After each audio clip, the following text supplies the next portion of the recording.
Breaking news. This is not something I expected to come down the pipe today. I had heard that Donald Trump was having problems, or not having problems, but having difficulty choosing an attorney general. I thought maybe it would be Ken Paxton. I was like, man, I would really like a Ken Paxton to be chosen as attorney general. Never in my wildest dreams did I predict this pick right here. Breaking news. Donald Trump nominates Matt Gaetz to be the United States Attorney General. Let's take a look at the statement. Donald Trump put this out on True Social.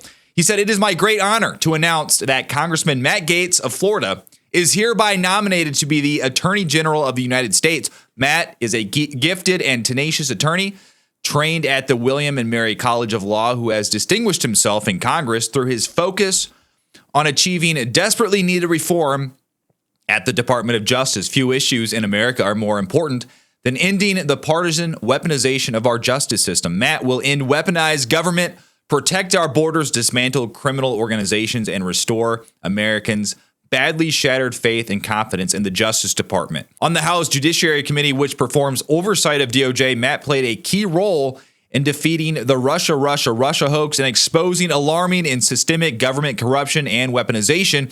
He is a champion for the Constitution and the rule of law. And then he continues with another truth. So it's a multi-truth. He says, Matt will root out the systemic corruption at DOJ and return the department to its true mission of fighting crime and upholding our democracy and Constitution. We must have honest integrity and transparency at DOJ. Under Matt's leadership, all Americans will be proud of the Department of Justice once again. I completely and utterly agree. Matt Gaetz, congratulations. I did not expect it, but he has since responded. He said this. He retweeted a screenshot of the truths, and he said, "It will be my great honor, or it will be an honor to serve as President Trump's Attorney General." And also in other news, we have Tulsi Gabbard being nominated as Director of National Intelligence. I mean, this is huge. This is the statement from Trump. "I am pleased to announce that former Congresswoman Lieutenant Colonel Tulsi Gabbard will serve as Director of National Intelligence. For over 2 decades, Tulsi has fought for our country and the freedoms for all of Americans.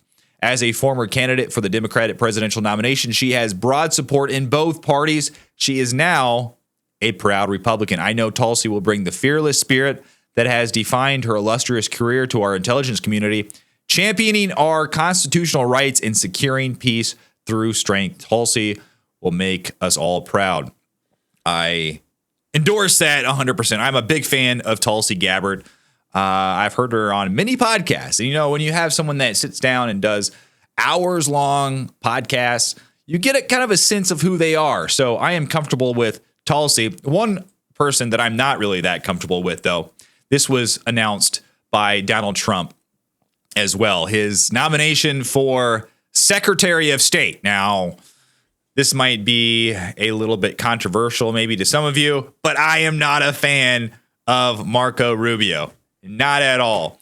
And if you have listened to either Rand Paul or Ron Paul talk about Marco Rubio, you've heard that their opinion is that Marco Rubio is pretty much the same as, say, a Hillary Clinton or maybe a Liz Cheney. I don't know. He's a little bit wishy-washy.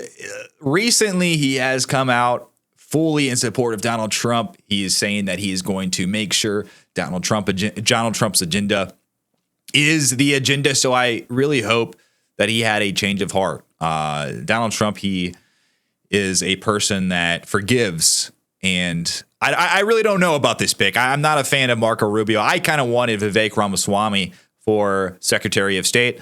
But also, there's a lot of stuff that goes on in the background.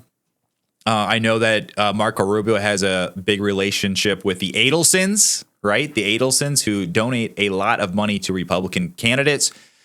And this might be a deal that Donald Trump struck with Miriam Adelson. Because I don't know if you guys know this, but Miriam Adelson gave $100 million to Donald Trump's campaign. So this is a statement from Donald Trump. It is my great honor to announce that Senator Marco Rubio of Florida is hereby nominated to be the United States Secretary of State.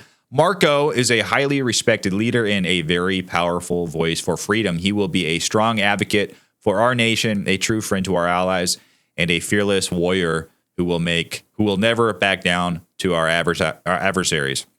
I look forward to working with Marco to make America and the world safe and great again. Then he includes his biography. And also, this means that Marco Rubio would be taken from his Senate seat. And so some people are saying that we should replace Marco Rubio with Laura Trump, possibly. Maybe she should be nominated, or maybe she should be the candidate to replace Marco Rubio. But Marco Rubio has responded to this nomination. He said, leading the U.S. Department of State is a tremendous responsibility, and I am honored by the trust President Trump has placed in me as Secretary of State. I will work every day to carry out his foreign policy agenda. Under the leadership of President Trump, we will deliver peace through strength and always put the interests of Americans and America above all else.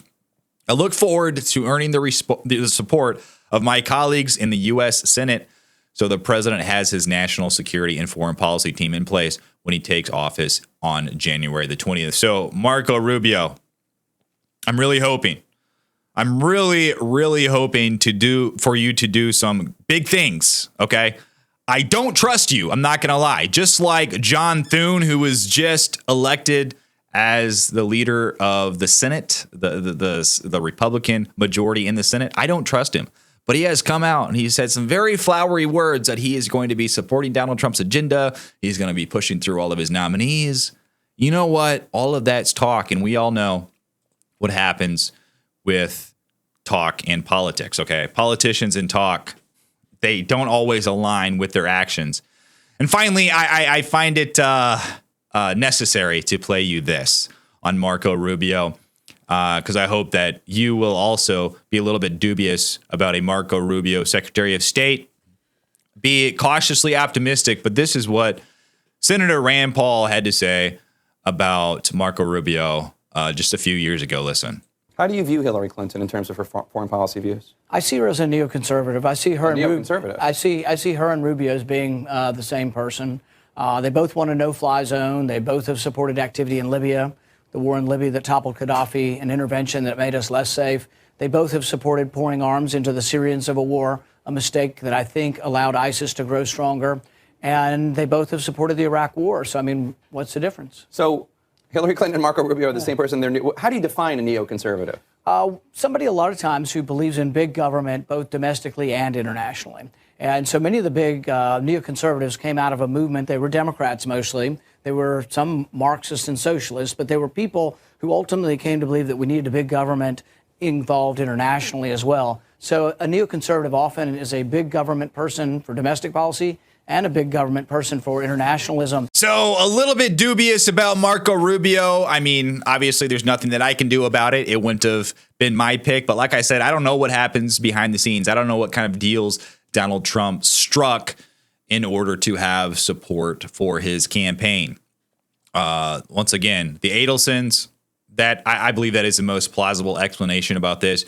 But we'll see. I'll give him a shot. If he is terrible and Donald Trump fires him from Secretary of State, well, you know, his Senate seat is going to be filled by someone else. So that might be the best outcome. I don't know. Is that kind of copium? Is that just kind of like hopeful? Yes, it is a little bit.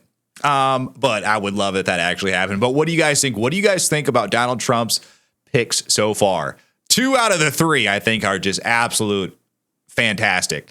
Now, Marco Rubio, I've already said my piece on him. But let me know down below in the comments what you think. Like, subscribe to my channel. I would really appreciate it. But until then, I will see you on the next one.